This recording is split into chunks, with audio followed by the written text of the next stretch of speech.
कोई भी व्यक्ति ऐसा नहीं है जिसको जीवन में परेशानी ना हो। सब लोग परेशान हैं, किसी न किसी बात से हम सब परेशान हैं।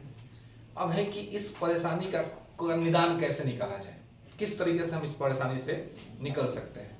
तो देखिए, एक चीज है कि जो चीज आपके हाथ में है वो आप कर रहे हैं, अच्छा कर रहे हैं, लेकिन आपके अच्छा करने के बावजूद भी कुछ चीजें होंगी जो अच्छी नहीं हो पाएंगी, है ना, और जिसके वजह से आप परेशान होंगे।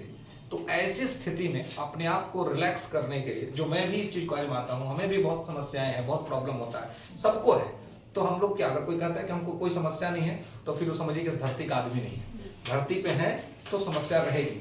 ईश्वर को जब इतनी समस्या थी तो हम लोग किस खेत के मूली हैं, है ना। तो हमारे लिए एक चीज आप ध्यान रखेंगे, इसको लिख के रखेंगे कि होई है सो ही जो राम रचि राखा, का करी तर्क बढ़ा वही सक, है ना। होगा वही जो नियति ने निर्धारित करके रखा है ना। तो इसलिए हमको ज्यादा परेशान नहीं होना है, हमसे जो अच्छा हो सकता है वो हम करेंगे। और देखिए, सबसे बड़ा समस्या क्या होता है ना, हम परेशान क्यों रहते हैं? हम परेशान इस वजह से रहते हैं कि हम सामने वाले से उम्मीद करते हैं कि सामने वाला कोई हमको समझे, है ना, और वो हमारी भावनाओं को समझे, हमारी बातों को समझे। और ऐसा होगा नहीं आज के दुनिया में। आज की दुनिया में हर लोग अपने स्वार्थ को देखेंगे, अपने इंटेंशन को देखेंगे, और आपका उनका स्वार्थ, उनका इंटेंशन अगर आपसे फुलफिल नहीं होगा तो आपको एक्स्ट्रा तनाव और दबाव दे देंगे। तो आप बस इतना सोच के चलिए कि सबको आप खुश नहीं कर सकते हैं। कुछ लोग आपसे नाराज रहेंगे, एक स्वाभाविक प्रक्रिया है। समय के साथ वो आपके मित्र बन सकते हैं, समय के साथ वो आपके दोस्त दुश्मन भी बन सकते हैं। इसलिए इस बात का तनाव दबाव न लिया जाए और एकदम मन में जो है अपने प्रति एक पॉजिटिव भावना रख करके और सकारात्मकता के साथ चला जाए। और एक चीज कंफर्म है कि जो होना है वो होके रहेगा, उसको कोई रोक नहीं पाएगा। ये एक यूनिवर्सल ट्रूथ है। जब स्वयं ईश्वर श्री रामचंद्र जी का वनवास नहीं रुका तो हमारा और आपका क्या होगा? हम लोग किस खेत की मूली, है ना। उनका हुआ। और देखिए, उनका गुरु कौन था? उनके गुरु तो महर्षि वशिष्ठ थे। कहा जाता है कि भरत जी ननिहाल में थे, जब राम जी को वनवास हुआ था, भरत जी ननिहाल में थे। भरत जी आए तो सबसे पहले गुरुदेव के पास पहुंचे। हम लोग ने कोई आपको कैसे सारी बात है तो बताइए ना, क्यों? तो ऐसे ही लोग गुरु के पास जाता है।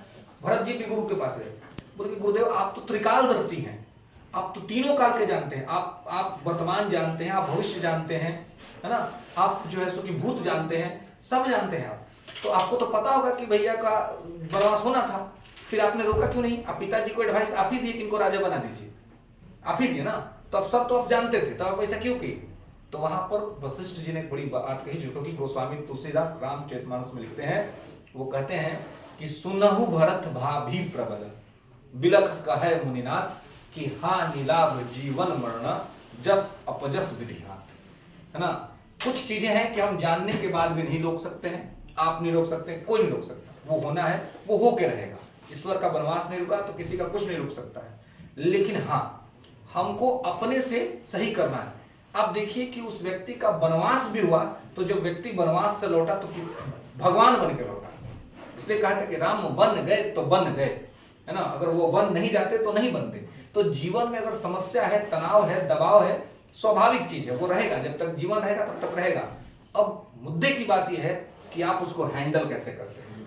पॉजिटिवली हैंडल करिए। दूसरे आदमी से कोई खास उम्मीद मत रखिए कि वो आपके लिए बहुत अच्छा सोचेगा, बहुत अच्छा करेगा। आप अच्छा करिए अपने लिए, आप अच्छा सोचिए। दूसरे से अच्छाई का उम्मीद रखेंगे, आपको बहुत तनाव हो जाएगा, क्योंकि हर व्यक्ति आपके साथ अच्छा नहीं कर सकता है। तो पॉजिटिव रहिए। और बस जब भी दुख और गम आए तो ये सोचिए कि जब ईश्वर के जीवन में इतना दुख था तो हमारे जीवन में तो बहुत कमी है ना। उनको भी लोग क्या नहीं कहा, उनको लोग क्या नहीं कहा जी, है ना। उनको कोई छोड़ भी नहीं किया, तो हमको और आपको कोई छोड़ेगा, है ना। आपको कोई भी कोई नकारात्मक बात बोले तो सोचिए कि आपके ईश्वर को क्या नहीं कहा गया, है ना। उनको क्या नहीं कहा गया, हर तरह से उनको भी घसीटा गया, है ना। तो तब तो एक लाइन ये भी कहता है कि हो भगवान मानव तो समझेगा इतना, कि मानव के जीवन में संघर्ष कितना, है ना। जब मानव भी, जब ईश्वर भी मानव के जीवन में आए तो कितना संघर्ष उनको भुगतना पड़ा। जबकि वो भी चाहते थे कि सब अच्छा हो जाए, वो कहां किसी का कुछ बिगाड़ने गए थे, वनवास हो गया। तो अगर आपको भी बिना कुछ किए कष्ट मिल जाता है तो धैर्य रखिए, ईश्वर के प्रति आस्था रखिए। समय बदलता है, बदल जाएगा, और इस सभी चीजों से हैंडल करना ही जीवन है।